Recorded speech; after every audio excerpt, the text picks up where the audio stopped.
Assalamu alaikum, yan uwa, ina muku barka da wannan lokaci, barka da shigowa wannan tasha tamu ta Imam TV.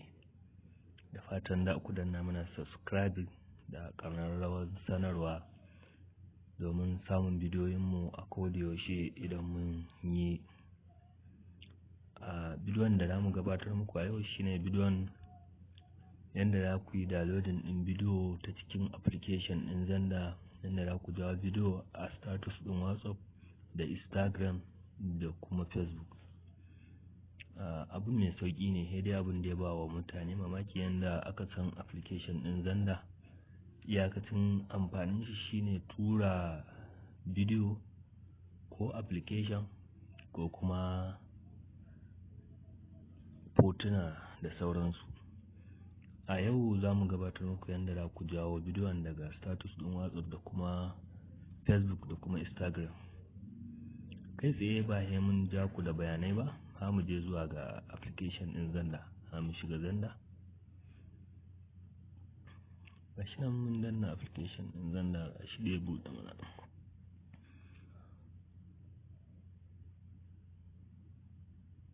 Application ɗin Xenda ya buɗe. Kamar yadda ka sani wannan wannan Xendan ba wai wata Xenda bane daban.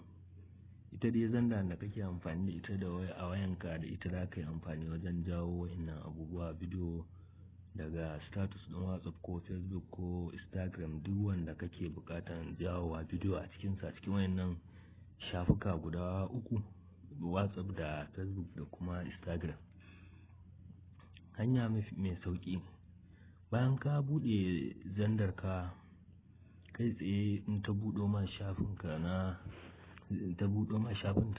Xenda, kamar yadda kake gani daga ɓangaren dama mu ga daga nan ƙasa wajen receiving da kuma sending, za mu ga akwai bidiyo, akwai game, akwai kuma social, akwai ni.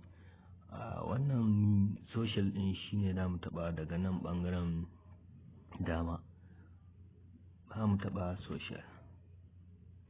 Bayan mun taɓa social, zai loading ya buɗe mana. Idan mun zo bara mu samu kamar yadda kuke gani wayannan hotuna, to ba lalle bane in ka zo ka samu wayannan hotuna domin baka yi connecting ɗin Xendan ka da WhatsApp ɗinka ba. Nan status ɗin WhatsApp ne. Gashi nan a sama an rubuta status WhatsApp kenan. Gashi nan wayannan hotunan din na status ɗin WhatsApp ne wanda abokanai suke ɗorawa. Kai tsaye idan abokananka sun ɗora, in ka yi connecting da WhatsApp ɗinka, kana yin connecting, to in dai abokinka ya ɗora bidiyo ko hoto, kana shigowa Xenda ka taɓa wannan social ɗin, to kai tsaye dai kawo ka kan status ɗin. Gashi nan dai nuna ma hotuna da abokananka suka ɗaura. Idan kana son connecting, gashi nan inda aka rubuta connecting daga nan sama, in ka taɓa connecting ɗin, kai tsaye dai kai ka shafin WhatsApp ɗinka. In ya buɗe ma shafin WhatsApp ɗinka, sai kai connecting ɗin shi. Da ga wajen connecting mun riga mun yi connecting da WhatsApp ɗin ma'ana. Bayan ka yi connecting, in ka fito da ka samu dukan hotuna ko bidiyo da abokananka na Facebook na WhatsApp suka ɗora. To kai tsaye in kana son hoton da zaka jawo a status, ka gaya ma kyau ko kana buƙatansa ko na abokinka ko na biki ko na waye ma, za ka iya jawo shi ne ta hanyar taɓa wannan kifiya. Kana taɓa wannan kifiya, ga ta nan bidiyon ka dai downloading ko in ce dai saving ko hoto, duk hoto ko bidiyon da yake kan status dai saving a cikin memorin ka. Shikenan ka gama da status ɗin WhatsApp, ka jawo shi, kana zuwa gallery da ka ga bidiyo ko hotonka ko kuma kan memorin ka. Wannan kenan a shafin WhatsApp, wato status ɗin WhatsApp daga abokananka, bidiyo ko hoto. Da mu je zuwa ga Facebook. Idan Facebook ne kuma, bayan mun shigo Xenda mun taɓa social, kai tsaye da mu danne screen ɗinmu ne mu tura shi zuwa hagu. Daga dama danne mu tura shi zuwa hagu. Gashi nan ya nuno mana tambarin ganin Facebook a tsakiya tsakanin status da Instagram, gashi nan an rubuta Facebook. To bayan an rubuta Facebook daga nan ƙasa kuma gashi nan an rubuta video download, ga kuma tambarin Facebook nan a wajen. To kamar yadda muka faɗa a can farko a status ɗin WhatsApp, idan ka zo bidiyoyin nan ba ganin su da kai ba, domin wayannan bidiyoyi ne da aka jawo su daga Facebook, suna kan memory kenan, wayannan sun yi saving a waya. To idan muna buƙatar mu jawo bidiyo a Facebook ɗin nan, wannan waje da aka rubuta video download da kuma tambarin Facebook a wajen shine za mu taɓa. Gashi nan mun taɓa shi, muna taɓa shi zai yi loading. Daman ba mu yi connecting ɗin Facebook ɗinmu ba. To idan muna so mu yi connecting ɗin Facebook ɗinmu, bayan ya yi loading zai buɗe mana nan wajen ne, kai tsaye zai buɗe mana nan wajen. To mu daman mun riga mun buɗe a Facebook ɗin, mun yi loading ɗin shi, bayan logout ne. Yanzu sai mu sa username da password. To bayan ka sa username da password ɗinka sai kai loading, kana yin loading zai buɗe ma Facebook ɗinka. Bayan ya buɗe ma Facebook ɗinka, yanzu mun riga mun ɗora da wannan, da mu taɓa kan suna, sai mu je zuwa ga Facebook. Zai iya jan lokaci sakamakon network. To kai tsaye gashi nan ya buɗe mana Facebook ɗin. Bayan ya yi loading, ka ɗora username da password ɗinka, bayan ya yi loading za ka ga ya baka shafin Facebook ɗinka kamar yadda kake ganin sa a dukkan inda kake sa shi. Bayan ka ɗora shafin Facebook ɗinka, idan bidiyon a wajen wani abokin ka gani kake bukata, za ka iya searching ɗin sunan abokin naka. Idan ka yi searching ɗin sunan shi, ka ga sunan shi, ka shiga ka jawo bidiyon daga wajen da ka ga bidiyon. To idan kuma a ma'ajiyan bidiyo ne na Facebook, abun nan ma mai sauƙi ne. Wayannan yanka uku daga sama ɓangaren dama su ne za ka taɓa. Kana taɓa su, nan ma zai yi loading, sannan zai buɗe ma wannan shafi kamar yadda kuke gani.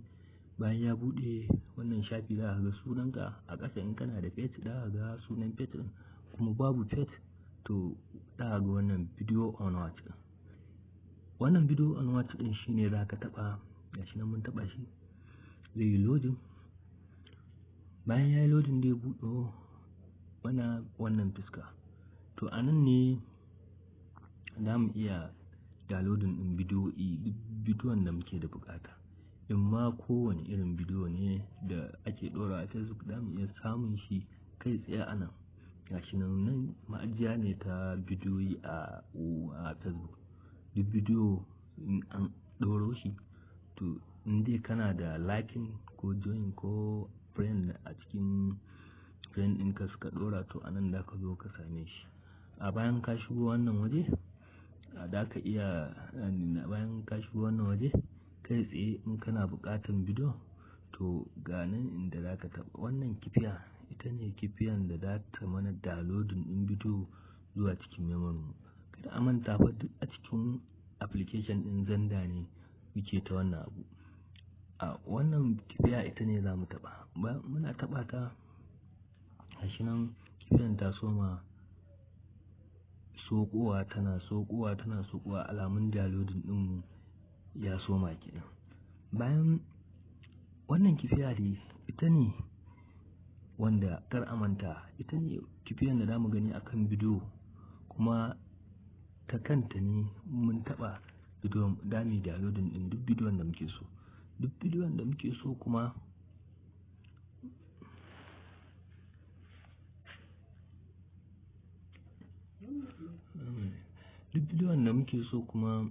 za mu ga wannan kifiya a kai, sannan mun zo muka taɓa shi ne da ya download. Wannan a shafin Facebook kenan. Za mu je yanzu kuma za mu koma kan shafin Instagram. Shi ma mun danne screen ɗinmu muka tura zuwa ɓangaren hagu. Shi ma dai buɗo mana kamar haka, kamar yadda muka yi bayani a baya. Wayannan bidiyoyi ne da aka riga aka jawo su, ba lallai bane in ka zo da ka buɗe ka gan su a wajen nan, sai sai dai ka taɓa wannan wajen alamar video downloading din, gashi nan Instagram ma da tambarin sa wajen. Muna taɓawa za mu tafi kan Instagram. Bayan yayi loading da ya buƙaci mu ɗora username da password. Muna zuwa muka ɗora username, muna ɗora username da password ɗinmu, to kai tsaye zai buɗo mana shafin Facebook, shafin Instagram, sorry. Muna buɗe shafin Instagram yanzu mun yi loading, sai dai mu continue as. Mun taɓa continue as. Bayan ka ɗora username da password ɗinka, zai buɗo ma wannan waje, wannan shafi na Instagram, ya buɗo ma shafinka. Dukkan bidiyon da kake da buƙata, za mu je zuwa kan bidiyo. Sorry. Za mu koma. Downloading.